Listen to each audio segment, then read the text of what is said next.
Alhamdulillahi Rabbil Alamin.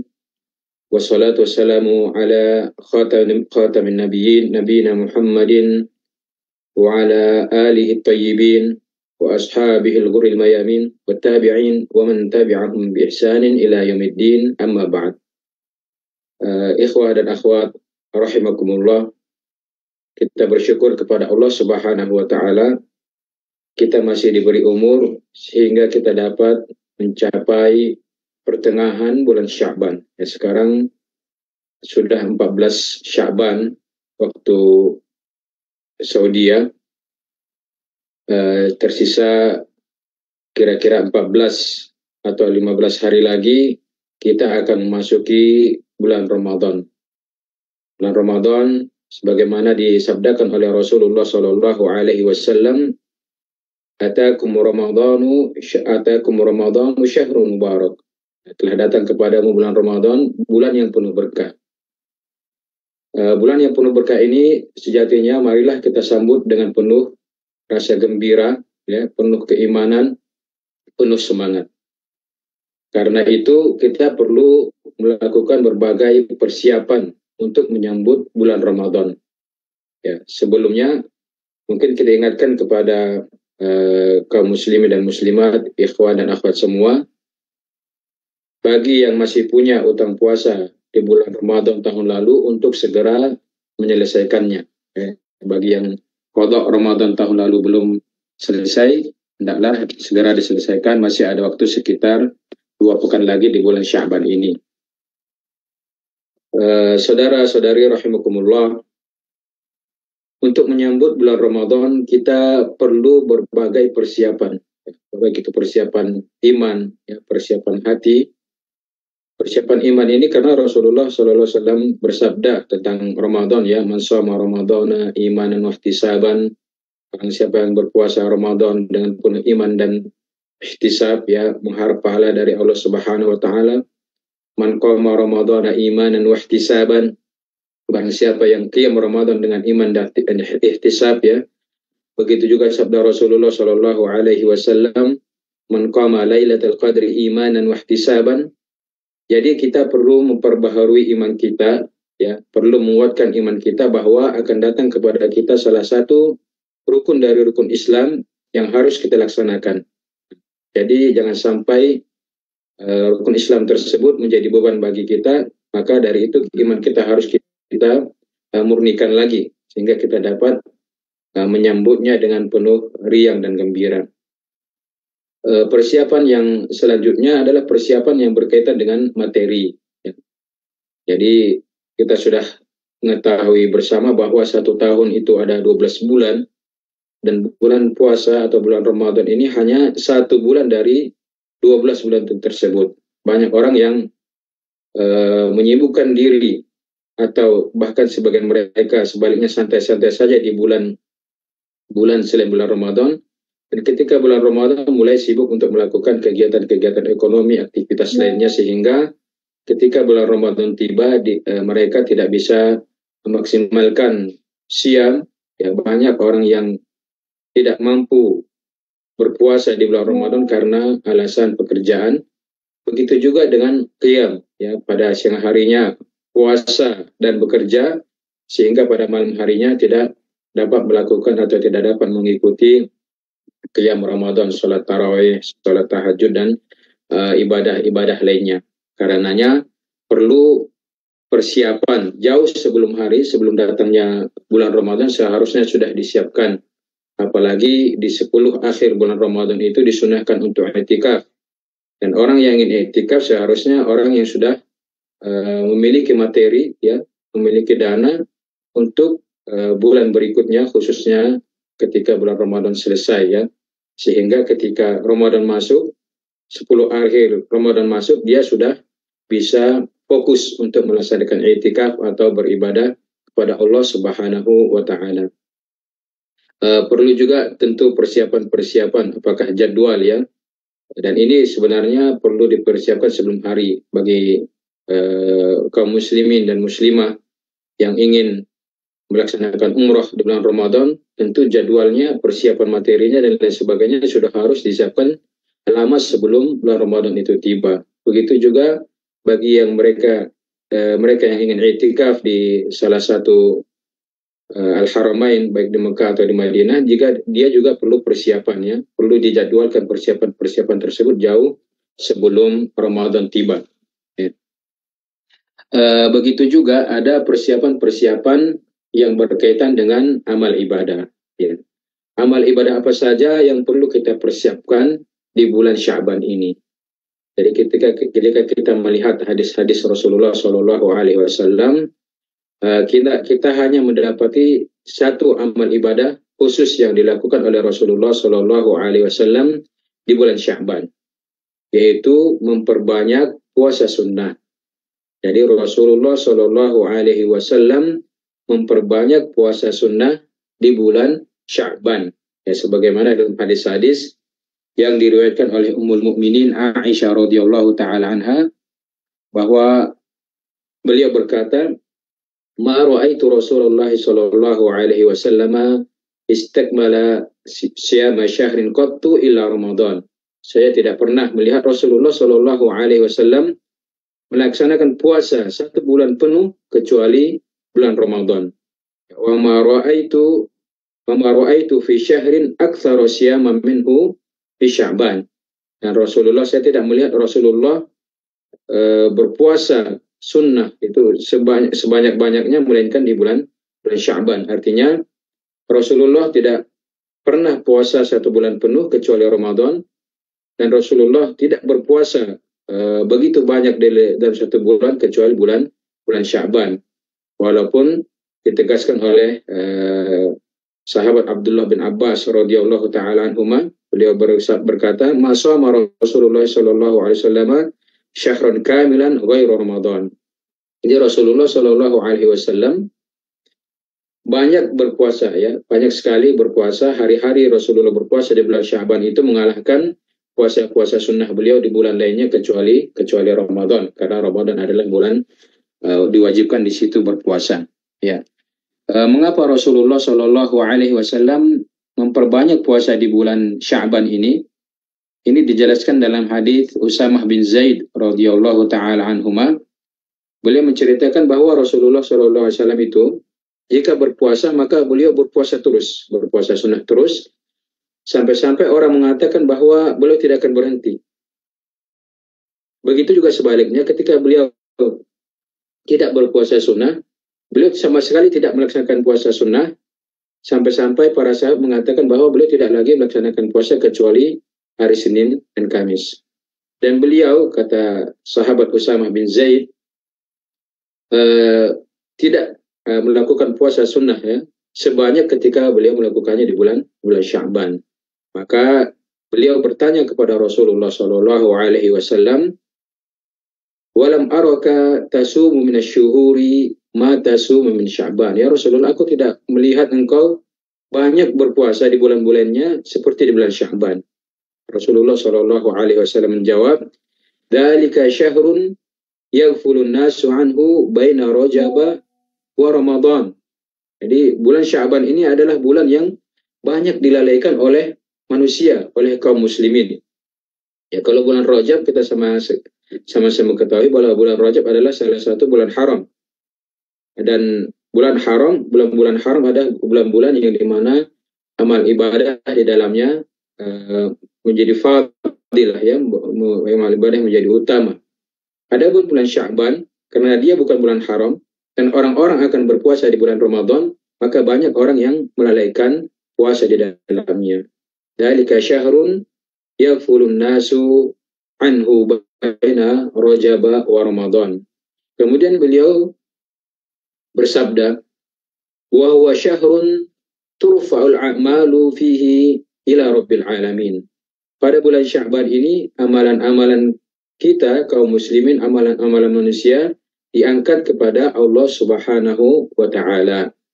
Fa uhibbu an yurfa'a 'amali wa ana sha'im. Maka aku ingin, kusuka, kata Rasulullah, ketika amalku itu diangkat aku dalam posisi atau dalam kondisi berpuasa. Hadis ini diriwayatkan oleh Imam Ahmad dan derajatnya adalah hadis hasan.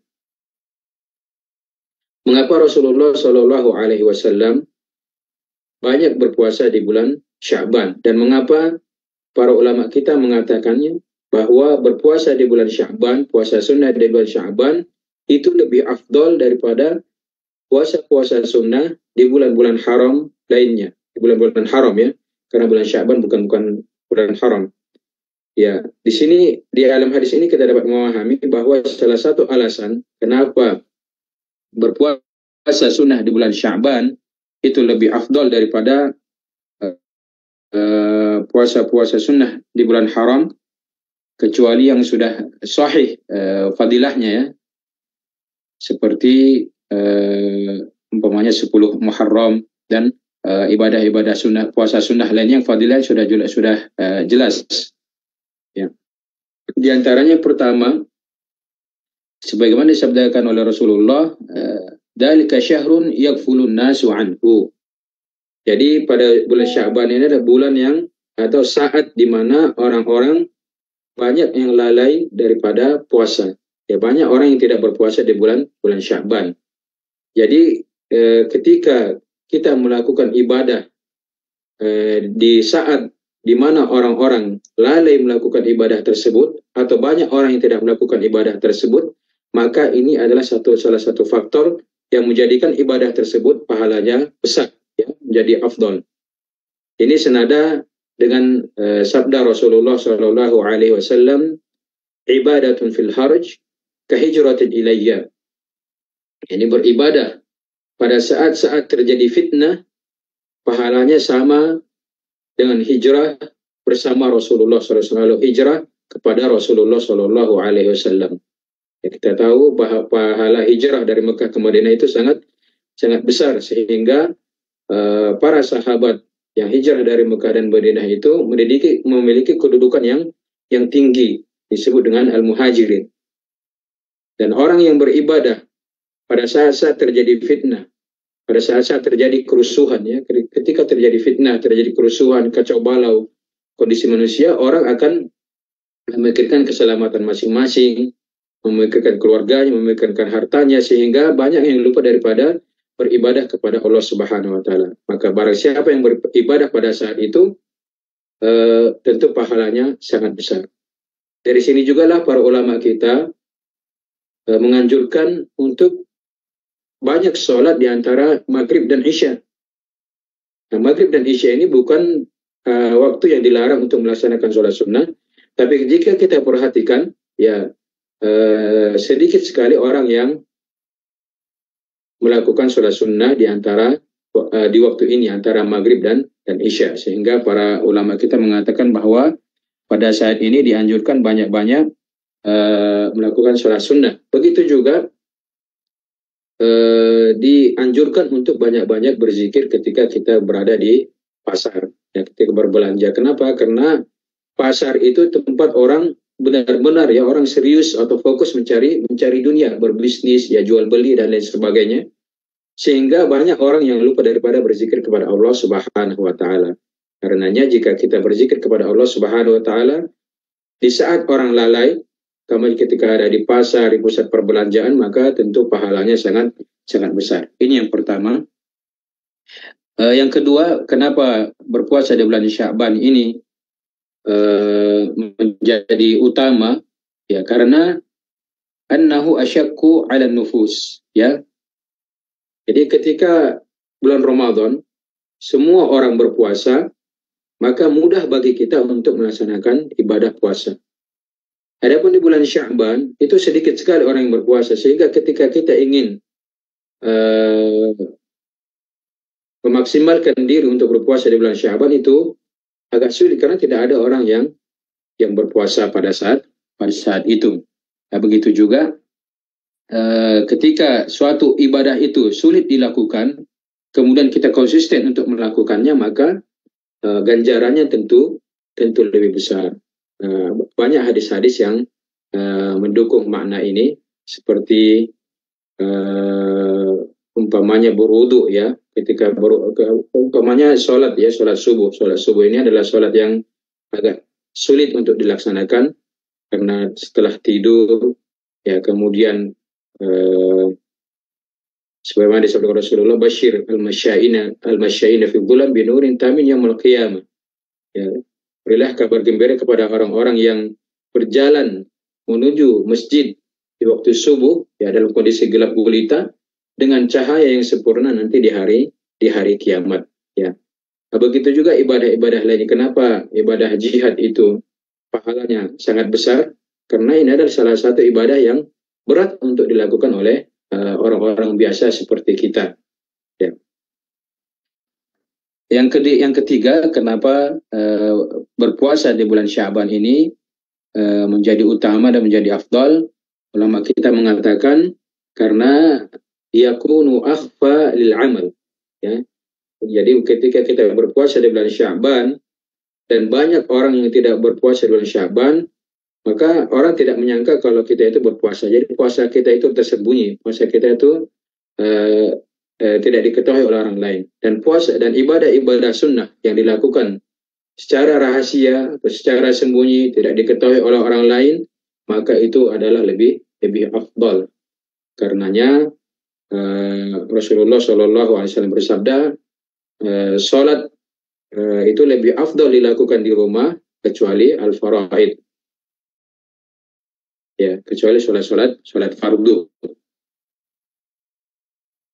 Karena ketika dilakukan di rumah, maka tidak banyak orang yang dapat memperhatikannya atau melihatnya, dan kita dijauhkan dari riya. Begitu juga sholat lail, ya, sholat tahajud. Sholat tahajud itu adalah salah satu sholat sunnah yang paling afdal karena dilakukan pada malam hari di kondisi pada waktu di mana orang-orang lagi tidur, ya, tidak ada yang memperhatikan kita. Maka ibadah tersebut termasuk ibadah yang tersembunyi, yang tidak diketahui oleh orang lain.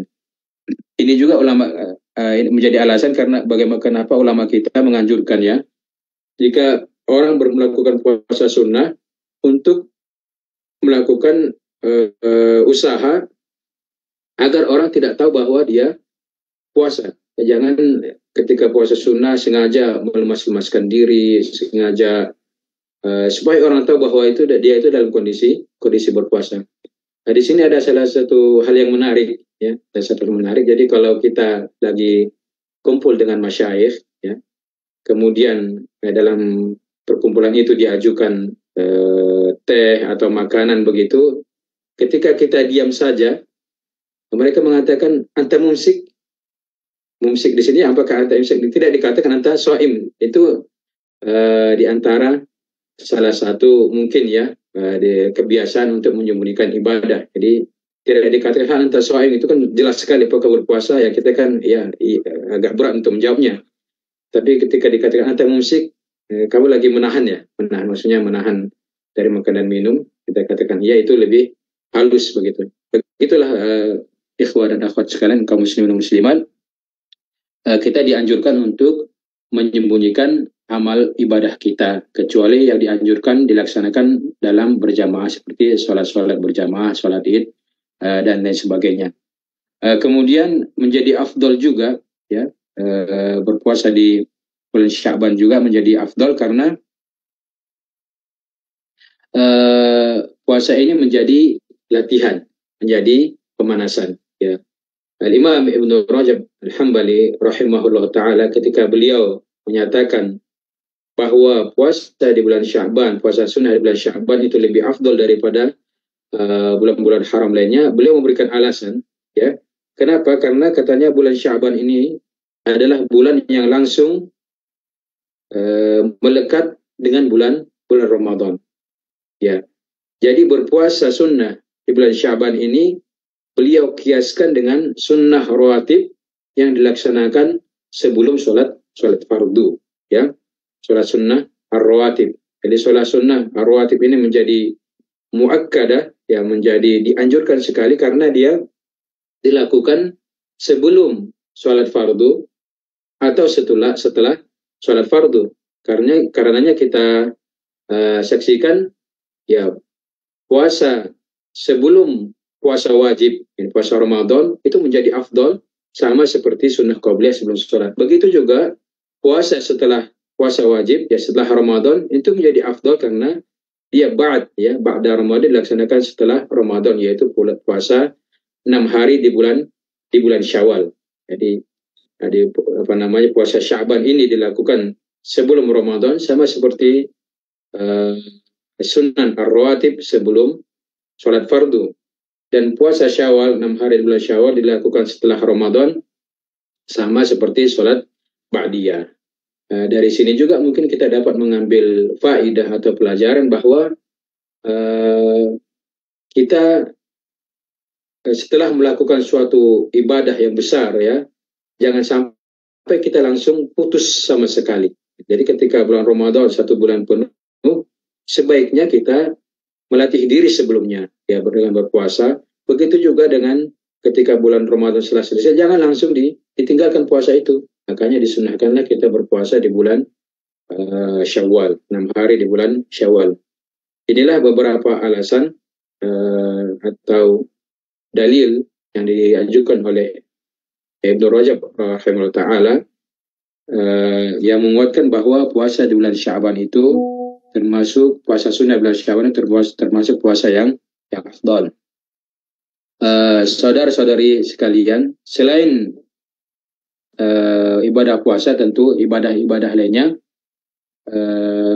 sama, ya, seperti bulan-bulan lainnya, ya, seperti sholat, membaca Al-Quran, dan ibadah-ibadah lainnya. Jadi di bulan Sya'ban ini, kalau kita lihat hadis-hadis Rasulullah Shallallahu Alaihi Wasallam, tidak ada ibadah khusus yang beliau lakukan di bulan ini kecuali yang kita sebutkan, yaitu memperbanyak puasa sunnah. Dan hal ini juga diikuti oleh istri-istri Rasulullah Sallallahu Alaihi Wasallam. Jadi istri Rasulullah Sallallahu Alaihi Wasallam, sebagaimana diceritakan oleh Ummul Mukminin Aisyah radhiyallahu taala anha, beliau itu mengqadha puasa Ramadan itu di bulan Sya'ban. Karena pada bulan-bulan sebelumnya, sebagai seorang istri Nabi, dia selalu menyiapkan diri bagi Rasulullah Sallallahu Alaihi Wasallam. Jadi ketika di bulan Sya'ban Rasulullah banyak melakukan ibadah puasa sunnah, itulah mereka mendapat kesempatan untuk mengqadha puasa Ramadan. Karena mereka sangat menghormati Rasulullah SAW. Mereka khawatir jika Rasulullah SAW mempunyai kebutuhan khusus kepada istri-istrinya, ternyata dia mendapati istrinya dalam kondisi berpuasa. Kemudian selain ada amal-amal yang dianjurkan, ya, amal yang dianjurkan tadi kita katakan adalah memperbanyak puasa di bulan Sya'ban, ada juga amalan ibadah yang dilarang di bulan Sya'ban ini. Yang pertama adalah mendahului bulan Ramadan dengan puasa 1 atau 2 hari. Ya, jadi ketika tanggal 29 atau 30 Sya'ban itu sudah tidak lagi dianjurkan untuk berpuasa. Ini berdasarkan hadis Abu Hurairah radhiyallahu ta'ala anhu, Rasulullah Shallallahu Alaihi Wasallam bersabda, "La taqaddamu Ramadana bi shawmi yawmin aw yawmaini illa rajulan kana yasumu shawmahu falyasum dzalikal yawm." Janganlah kalian dahului Ramadan dengan puasa 1 atau 2 hari kecuali orang yang memiliki kebiasaan. Jadi pada tanggal 29 atau 30 Sya'ban kita dilarang untuk melaksanakan puasa sunnah. Ya, kecuali bagi orang yang sudah terbiasa melakukan puasa sunnah. Umpamanya pada tanggal 29 Sya'ban adalah hari Senin dan dia terbiasa untuk melakukan puasa sunnah, maka dia dibolehkan untuk melakukan puasa pada hari tersebut. Ya, inilah yang dirajihkan oleh beberapa ulama kita atau jumhur ulama. Kemudian larangan yang kedua adalah mengkhususkan malam pertengahan Sya'ban, ya, malam ke-15 daripada bulan Sya'ban dengan amal ibadah tersebut atau melakukannya sebagaimana orang melakukan atau menyikapi hari Id. Ya, siangnya dia berpuasa, kemudian malam sebelumnya melakukan amal qiyamul lail, ya, dengan keyakinan tertentu atau dengan keyakinan bahwa itu adalah lebih afdal. Dan ketika sudah berbuka puasa, menyediakan makanan-makanan yang banyak sebagaimana orang menyediakan makanan pada sholat Id setelah selesai melaksanakan bulan Ramadan.